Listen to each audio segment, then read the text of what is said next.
Nung una, hindi ako naniniwala eh. Ay, ano lang yan? Pang hikayat lang yan. Di yan totoo. Sinubukan ko siya. Nag-second opinion, nag-third opinion ako, nag-fourth opinion pa ako sa iba't ibang doktor. Lahat sila sinabi nila, clear. Totoo nga. Totoo.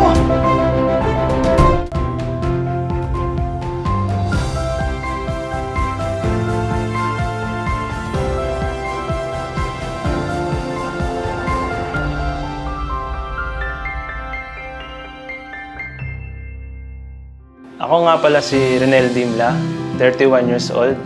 Nakatira ako sa Pasong Tamo, Quezon City. I own a laundry shop. Nagsimula ang lahat to way back 2 years ago. Yung mga sintomas ko is mga pangangalay ng likod, masakit yung likod. Nung una hindi ko iniinda kasi nga baka iniisip ko baka napilay lang o kaya naipitan ng ugat kasi dahil sa trabaho. Hindi ko siya pinansin. Nung lumipas yung mga linggo na pabalik-balik yung sakit ko, lalong lumalala. Hanggang sa gumapang na lang yung sakit, hanggang likod, sumasakit yung ulo ko. Hindi na ako makapagtrabaho sa laundry nun. Napapabayaan ko na, yung mga tao na lang doon ang nag-aasikaso. Kasi mas pinipili ko yung kalusugan ko eh.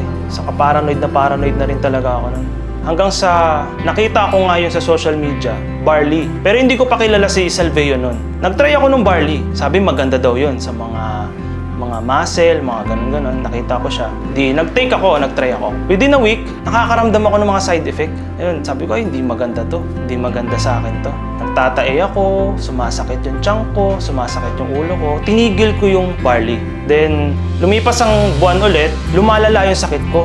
Dibdib ko, sumasakit na, gumagapang na sa likod. Yung tiyan ko, lagi ako sinisikmura, panay dumi ko. Yan, hindi nawawala, pabalik-balik, on and off siya. Pati yung pangangalay sa likod, di rin nawala yun. Doon ako nag-decide na magpa-check up na sa doktor. Ang unang doktor ko noon is osteo. Then sabi ng osteo, baka referred pain yan ng gallbladder. So, niresetahan niya ako ng mga lab test, niresetahan niya ako ng ultrasound. Hanggang sa a week, nagpa-ultrasound ako, nagpa-lab test ako. Ito nga yung naging resulta. 4 yung naging result ko na nakita sa akin. Number 1 is yung mildly enlarged liver. Number 2, fatty liver. Then yung number 3, bile sludge. Yung bile sludge na yon, malapit na yun sa pag-create ng bato, yung gallstones. Kaya sabi ng doktor rin sa akin na nung nagpa-check up rin ako sa gastro, maaagapan pa yun. Sabi niya, kasi bile sludge pa lang, pamuo pa lang yung bato. Kaso nung niresetahan ako ng gamot, ang mahal. Mahal ng gamot. Hindi ko kakayanin yun. Nasa 1,200 yung isang bile na ganun. Tapos everyday mo siyang iinumin. Then, after yung 4 na nakita sa akin, nakitaan ako ng bukol. 2 cm na bukol sa liver ko. Siyempre, unang naramdaman ko nun, baka cancer yan. Unang naramdaman ko rin nun na ano nang gagawin ko. Dadaan ako sa chemo, dadaan ako sa maraming gamutan. Napaparanoid na ako. Halos mabaliw-baliw na ako nun. Kasi sino ba naman makitaan ka ng bukol, masalo na internal. Okay pa kung sa labas eh. Kasi pag sa labas, madali lang yun eh. Pag sa loob, naku, mahirap nun. It's either surgery or radio or shockwave, mga ganun. So, ganun ulit. Sabi ng gastro ko na doktor, pa-lab test kita, pa-CT scan kita, maraming blood test, ganyan. So, syempre, ang dami nun. Ang mahal nun, gastos yun, di ba? Nung nalaman namin na may nakitaan akong bukol sa liver ko, ang unang expression agad ng father ko, ipagpasa Diyos na lang natin. Kahit sister ko, kahit yung brother ko, lahat sila ipagpasa Diyos na lang natin.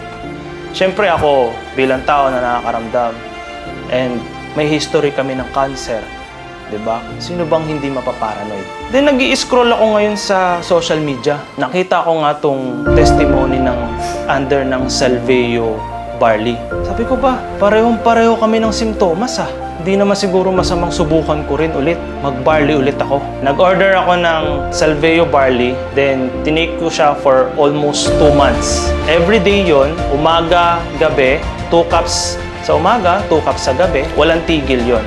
Then proper exercise and proper diet, sinabayan ko na rin. Then, yung ongoing na yon, sa kalagitnaan siguro for the first 1 month, nakakaramdam ako ng paggaan. Yung sa tiyan nawala. At isa pa, hindi ko nararamdaman yung simptomas nung tinake ko nung unang barley. Wala siyang simptomas sa akin. Hanggang sa, yun na nga, yung after 2 months, sabi ko ba, parang wala na akong sakit ah. Parang hindi na nangangalay. Hindi na rin sumasakit yung tiyan ko. Nakaka-basketball na ako ulit. Doon ako nag-decide na magpa-lab test. nagpa-lab test ulit ako, nagpa-ultrasound ulit ako. Ito yung bago kong ultrasound, kung makikita niyo. Ito yung bago kong ultrasound. Ayan. Sa lab test ko, yung liver function, nung unang na-diagnose ako, mataas siya. Then, itong nagpa-test ulit ako, bumaba siya. Almost normal na siya. Yun yung sabi ko na sa sarili ko na, effective nga. Totoo nga yung mga testimony dun sa Facebook, sa social media. Totoo nga. Ramdam ko yung nung una hindi ako naniniwala eh. Ay, ano lang yan, pang hikayat lang yan. Di yan totoo. Sabi ko, wala nang masama kung subukan ko dahil kasi ako praning na ako eh. May bukol ako sa liver eh. Sinubukan ko siya. Totoo nga. Totoo. Hindi ako makapaniwala. Kahit yung nag-ultrasound sa akin, in-ultrasound niya ako. Sabi niya, wala po talaga, sir eh. Sabi ko, hindi, tignan mo mabuti. Nakitaan ako ng bukol niyan 2 months ago. Tignan mo mabuti. Kinakapa niya. Dinidiinan pa nga niya, pati sa gilid, kinakapa niyang ganyan. Sir, wala talaga sir eh. Ano magagawa natin? Sabi sa akin nung nag-ultrasound, balik ka bukas sir. Baka siguro hindi ka pa nakakadumi. Fasting ulit ako, balik ako bukas. Nagpa-ultrasound para para assurance ko talagang wala. Tinignan niya lahat. Tinignan niya gallbladder ko, liver ko, tinignan niya. Wala. Kung makikita niya sa resulta, lahat. Normal ultrasound, study of liver, gallbladder. Hindi na ako gallbladder sludge. Yung liver ko, walang makitang bukol, kinalkal ng mabuti, wala. Hindi na rin siya enlargement, normal size na siya, 13 cm na lang siya. Hindi na rin daw ako fatty liver. So hindi ko alam. Hindi ako makapaniwala. Tulala na lang ako that day. Nung nalaman ko na wala silang makita sa liver ko, hindi ako agad naging kampante. Siyempre, gusto ko pa rin maka-double check, di ba? Kapraningan ko pa rin yun eh. Hindi naman lahat is 100%. Doon ko na pina-check sa doktor mismo. So pinatingin ko sa doktor para makasigurado. Pina-check ko sa doktor. Dok, hindi ko po alam eh. Wala akong makita nung pa-ultrasound ako. Humingi na lang ako ng pasensya kasi hindi ko sinunod yung mga sinabi niya. Kasi alam niya naman na mahal eh. CT scan, ang mahal nun. Hindi ko kaya yun. Sabi lang ng doktor sa akin, anong ginawa mo?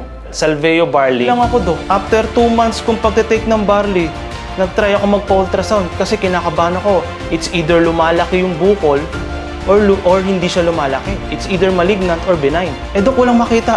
Kamot na lang sa ulo yung doktor. So, clear. Nag-second opinion, nag-third opinion ako, nag-fourth opinion pa ako sa iba't ibang doktor. Lahat sila sinabi nila clear. Ako, thank God, thank you, Salveo barley. Grabe himala ng Salveo barley. Hindi ko akalain na totoo pala talaga yung sa social media.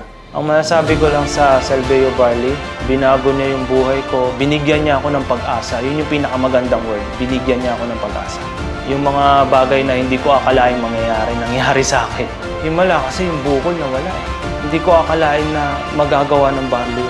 Totoo talaga. Ako si Renel Dimla at ito ang aking kwentong Salveo.